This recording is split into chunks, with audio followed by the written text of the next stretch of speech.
Panorama group, जो सोचता है वो करता है। विधानसभा भंग करने की सिफारिश कर सकते हैं नीतीश कुमार। नीतीश कुमार की सरकार ने अगर बहुमत साबित नहीं किया तो ऐसी स्थिति में तेजस्वी यादव की सरकार बन सकती है। वो राज्यपाल के सामने बहुमत के लिए और सरकार बनाने के लिए दावा पेश कर सकते हैं। जानिए कहाँ हैं अलग अलग दलों के विधायक जो अपनी पार्टी के रडार से बाहर नजर आ रहे हैं। कांग्रेस के विधायक शेष जो बचे हुए हैं वो कहाँ हैं, तो वहीं जनता दल यूनाइटेड के विधायक जो नहीं पहुंचे, क्या वो आज पहुंचेंगे? क्या सच में राष्ट्रीय जनता दल के 17 विधायक गायब हैं, जिससे परेशान है लालू प्रसाद? नमस्कार, एक बार फिर से आपका बहुत बहुत स्वागत करते हैं। भीतर की बात लेकर के आए हैं और भीतर की बात में पिछले जो 12-13 घंटे में बिहार की राजनीति में करवट बदला है, उसमें बहुत सारी बातें खुल करके सामने आई। अगर ये बात हम आपको कहें कि नीतीश कुमार विधानसभा भंग करने की सिफारिश करेंगे, तो आप कहेंगे कि आप तो ये बात बहुत पहले से कह रहे हैं, 6 महीने से कह रहे हैं, लेकिन ऐसा हुआ नहीं। नीतीश कुमार ने एनडीए के साथ जाकर के सरकार बना ली, अब ये कैसे होगा? हम आपको बताते हैं कि इसके पीछे का तर्क क्या है, कहानी क्या है। और चाहे जितनी भी आप देख रहे होंगे इल्यूजन क्रिएट किया जा रहा है बिहार की राजनीति में, दावे ये किए जा रहे हैं कि तेजस्वी यादव ने कह दिया है, तो निश्चित रूप से खेला होगा, क्योंकि उनके पास विधायकों की संख्या भी है, सबसे बड़े दल भी हैं। अगर कोई ऐसी स्थिति आती है तो वो राज्यपाल के पास जाकर के सरकार बनाने का दावा भी कर सकते हैं। अब जब हम आपको ये खबर बता रहे हैं, उसके ठीक 12 घंटे के बाद या उससे भी कम समय में सब कुछ क्लियर हो जाएगा। विधानसभा भंग करने की प्रक्रिया के तहत गुजरेगी बिहार की राजनीति, या फिर नीतीश कुमार फ्लोर टेस्ट कर लेंगे, या तेजस्वी यादव सरकार बनाएंगे। ये 3 मुद्दे हैं जिसको लेकर के हम लगातार चर्चा कर रहे हैं। पिछले कई दिनों से हम इस मुद्दे पर टिके हुए हैं। एक दावा हमारा यह है, हमारे संपादक नमन मिश्रा जी का दावा यह है, जो वो बिहार में हैं लेकिन पटना से दूर उन जगहों पे हैं जहां से बिहार की राजनीति आजकल गाइड होती है। सीमांचल, मिथिलांचल और कोसी का क्षेत्र है जो निर्णायक भूमिका निभा रहा है। आपको बताएं कि वहां जो बातें सामने निकल करके आ रही है वो ये कि नीतीश कुमार बहुमत साबित कर लेंगे। फिर हम क्यों कह रहे हैं कि नीतीश कुमार विधानसभा भंग करने की कार्रवाई करेंगे?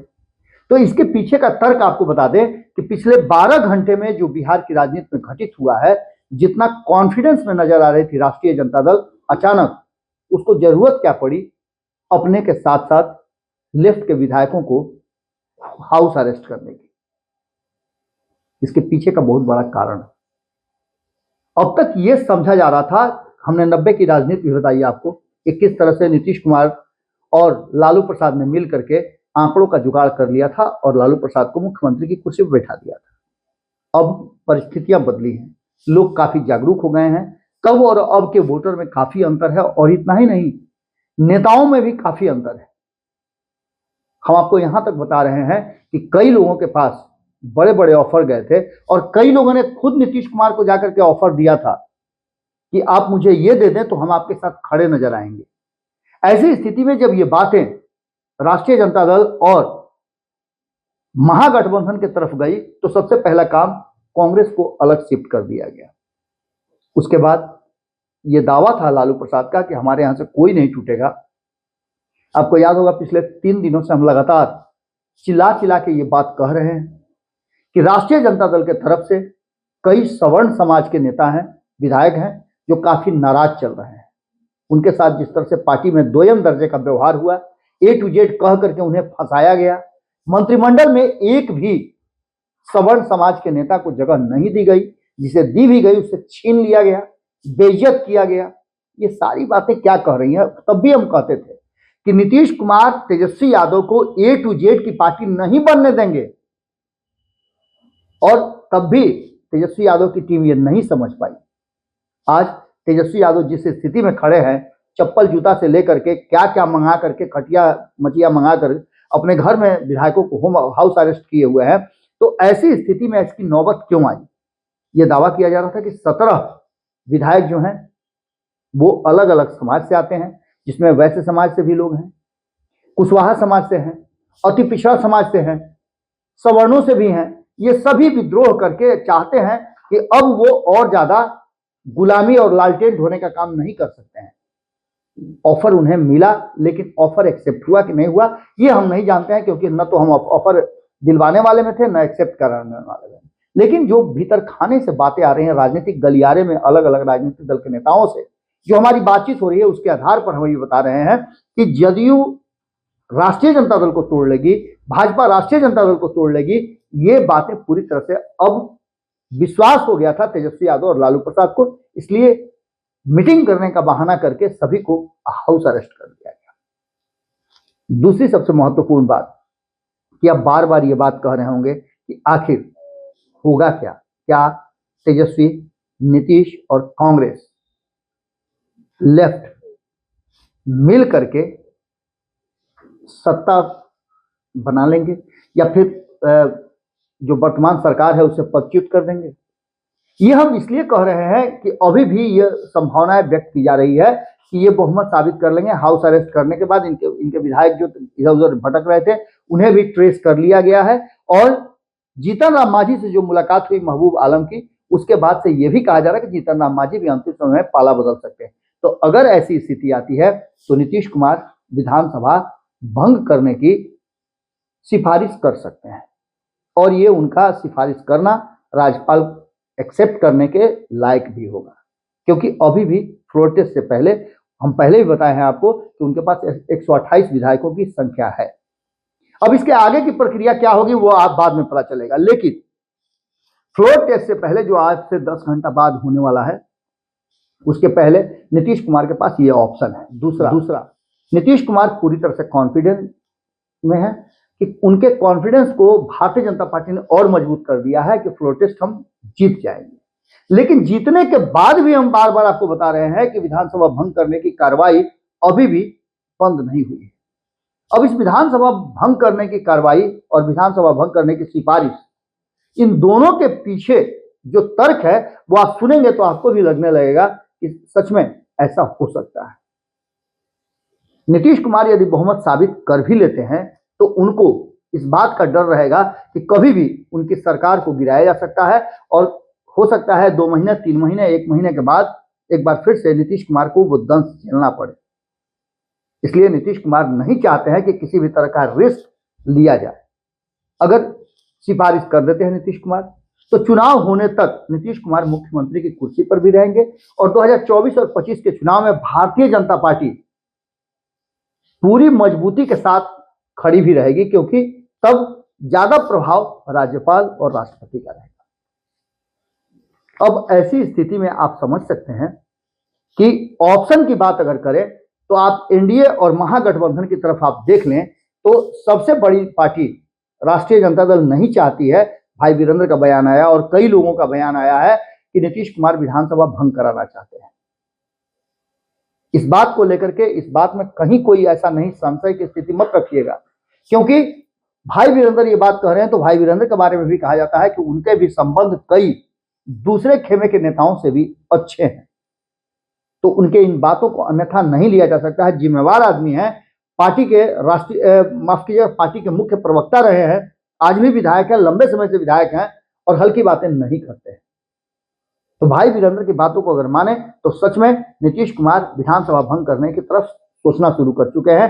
राष्ट्रीय जनता दल नहीं चाहेगी, क्योंकि अभी 20 महीना के आसपास का समय बचा हुआ है और उसके विधायक सबसे अधिक हैं। ये राष्ट्रीय जनता दल अच्छी तरह से जानता है कि 2020 में जो उसके 79 या 75 तब आए थे, उसके पीछे की रणनीति क्या थी। उसके पीछे की रणनीति थी कि एनडीए में भयंकर विवाद हो गया था और चिराग पासवान जहां जहां खड़ा हुए थे वहां वहां राष्ट्रीय जनता दल ने बेहतर प्रदर्शन किया था, क्योंकि चिराग पासवान ने एनडीए के वोट बैंक में सेंधमारी की थी और नीतीश कुमार एक जितने सीटों पे खड़े हुए थे 122 सीटों पे, उन 122 सीटों पे उनके साथ जीतन राम मांझी भी थे, उन 122 सीटों पे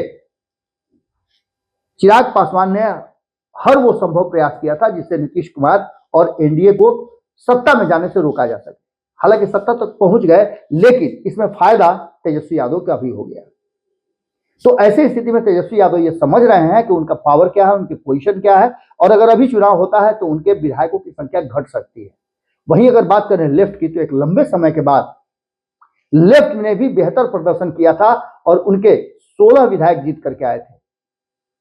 तो ये भी नहीं चाहेंगे, इसीलिए जीतन राम मांझी से और अन्य लोगों से इनकी मुलाकात हो रही है। अगर एक खेमा और आप देखें कांग्रेस की, तो कांग्रेस के विधायक अभी भी संशय की स्थिति में है कि उन्हें कांग्रेस में रहना चाहिए या नीतीश कुमार का ऑफर कबूल कर लेना चाहिए। अगर वो नीतीश कुमार का ऑफर कबूल कर लेते हैं विधानसभा में बहुमत साबित करने के बाद, तो ये प्रक्रिया कुछ समय के लिए या फिर 2025 तक ये सरकार कंटिन्यू कर सकती है, क्योंकि तब नीतीश कुमार के पास लगभग 60 के आसपास विधायक हो जाएंगे। ऐसी स्थिति में नीतीश कुमार कहीं ना कहीं अब इस विधानसभा को भंग कराने की प्रक्रिया से नहीं गुजरेंगे। लेकिन अगर दूसरी तरफ आप देखें एनडीए की तरफ, तो सहर्ष स्वीकार करने के लिए भारतीय जनता पार्टी भी तैयार है और बाकी के जो 6 दल हैं नीतीश कुमार के साथ स्वर में स्वर मिला करके विधानसभा भंग कराने की तरफ अग्रसर होंगे। इसका कारण है कि नीतीश कुमार को लगता है कि उनके साथ अन्याय हुआ है, उन्हें और सीटें मिलनी चाहिए थी। अब अगर वर्तमान जो एनडीए का स्वरूप है उसमें अगर नीतीश कुमार को सीटें मिलती हैं और चुनाव होता है, तो ऐसी स्थिति में एनडीए को लगता है कि वो महागठबंधन यानी INDIA गठबंधन को पूरी तरह से चित कर देगा और सीटों की संख्या बढ़ा करके पूर्ण बहुमत की सरकार और फुल मेजोरिटी के साथ साथ अधिक संख्या में जीत करके आएंगे। इसमें सबसे बड़ा कारण है कि चिराग पासवान क्यों नहीं चाहेंगे कि चुनाव हो जाए।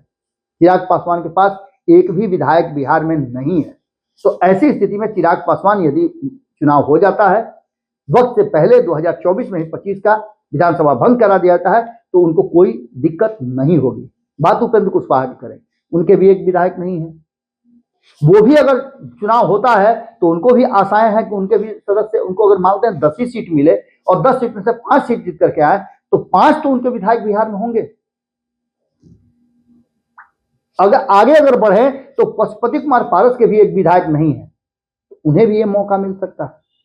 बात अगर जीतन राम मांझी की करें तो उन्हें भी लगता है कि वो 4 से अधिक हो सकते हैं और ज्यादा बार्गेनिंग पावर उनकी बढ़ जाएगी, तो ऐसी स्थिति में वो भी चुनाव से बाहर नहीं आएंगे। भारतीय जनता पार्टी अपनी 78 सीटों के बाद भी चुनाव चाहेगी, क्योंकि भारतीय जनता पार्टी को भी कॉन्फिडेंस इस बात का है कि वो विकट परिस्थितियों में भी 74 सीटें जीत करके आई थी, तो आगे उससे बेहतर प्रदर्शन करेगी, क्योंकि भारतीय जनता पार्टी ने एग्रेसिव राजनीति इन करीब 2 सालों में की है और सम्राट चौधरी ने यह बात कहा भी है कि वो अपनी सरकार बनाना चाहते हैं और उसके लिए वो प्रयासरत भी हैं। तो ऐसी स्थिति में आप समझ सकते हैं ये सारे विकल्प खुले हैं। नीतीश कुमार यदि बहुमत साबित नहीं करते हैं, उन्हें ऐसा लगता है कि विधानसभा में फ्लोर पर अगर वो जाते हैं और बहुमत साबित नहीं कर पाएंगे, तो वो विधानसभा भंग करने की सिफारिश कर सकते हैं। अगर बहुमत साबित कर लेते हैं और जो बातें कही जा रही है कि उधर से विधायक टूट करके नहीं आते हैं, तो ऐसी स्थिति में भी जिनकी इसकी संभावनाएं कम नजर आती है, तो ऐसी स्थिति में विधानसभा भंग करने की कार्रवाई भी हो सकती है।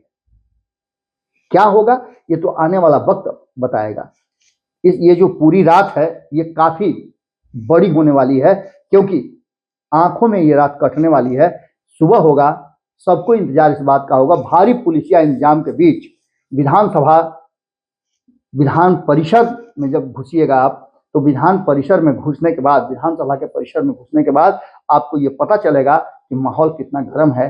कुछ पार्टियों ने अपने विधायकों को सीधे विधानसभा में ही उतारने का प्लान बनाया है, तो वहीं कुछ अपने विधायकों को हाउस अरेस्ट करके इंतजार कर रहे हैं कि कैसे फ्लोर टेस्ट में अपनी श्रेष्ठता साबित की जाए। विधानसभा के अध्यक्ष ने भी माहौल को और ज्यादा गर्मा दिया है कि इस्तीफा नहीं देंगे और हमारे पास सरकार चलाने और विधानसभा चलाने का पूरा अधिकार है। खैर, इन सारी बातों के साथ साथ जो वर्तमान परिस्थितियां बनी है उसमें चाहे जो भी हो जाए, नीतीश कुमार के पास विधानसभा भंग कराने का ऑप्शन दोनों ही परिस्थितियों में जीवित है। जुड़े रहे भारत लाइव के साथ। बहुत बहुत धन्यवाद। पनोरमा ग्रुप, जो सोचता है वो करता है। अगर ये वीडियो पसंद आई और वह बिहार के राजनीति और बिहारियत से सरोकार रखेनी, तो सब्सक्राइब बटन दबा के चैनल के सब्सक्राइब कर ली। ओजे एगो घंटी बा, ओकरा बटन दबा देला से कुल सटीक और मारक खबर रुआ मुफ्त में मिल जाई। अगर रउआ पत्रकारिता के हमनी के नया प्रयोग में सहयोग कर चाहतानी तो ज्वाइन बटन दबा दी। पेटीएम